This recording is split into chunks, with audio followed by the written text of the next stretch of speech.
Salut les collègues.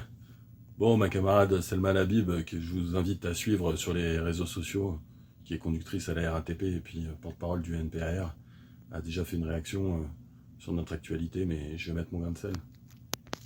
99,5%, hein, c'est le score, c'est le taux de résultats négatifs à tous les tests alcoolémie, toxicologie, qu'il y a eu sur des milliers, semble-t-il, donc de collègues de travail au cours de la semaine, fait par la police, au terminus, dans les bus directement, dans les cars, tout ça mis en scène par le ministre de l'Intérieur Retailleau pour une nouvelle fois exploiter un fait divers tragique sur un terrain sécuritaire.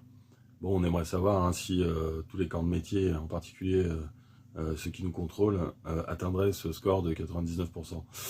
Nous, on est quand même on peut quand même être un peu fiers de ce taux de réussite-là, et même si la cinquantaine de collègues qui ont été chopés, on peut dire que c'est 50 de trop, on voit que dans une écrasante majorité, les enjeux de sécurité de conduite de véhicules lourds sont présents à l'esprit des collègues, et qui s'impose l'hygiène de vie qui est indispensable à l'exercice de notre métier. D'ailleurs, la question qui se pose, les camarades, c'est est-ce que vraiment on a besoin de la police pour réaliser tous ces contrôles, hein? Est-ce qu'à l'intérieur des entreprises, à l'intérieur des collectifs de travail, hein, on ne pourrait pas déjà avoir de la formation sur l'hygiène de vie nécessaire à la conduite de véhicules lourds?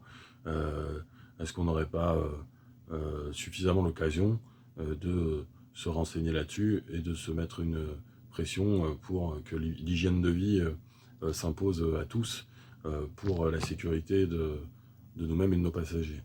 Bon, en tout cas, Retailleau, lui, il a mené une opération de com qui a largement échoué au vu des résultats. À la tienne, hein, le capot Retailleau. Et puis, à bientôt à tous dans les luttes.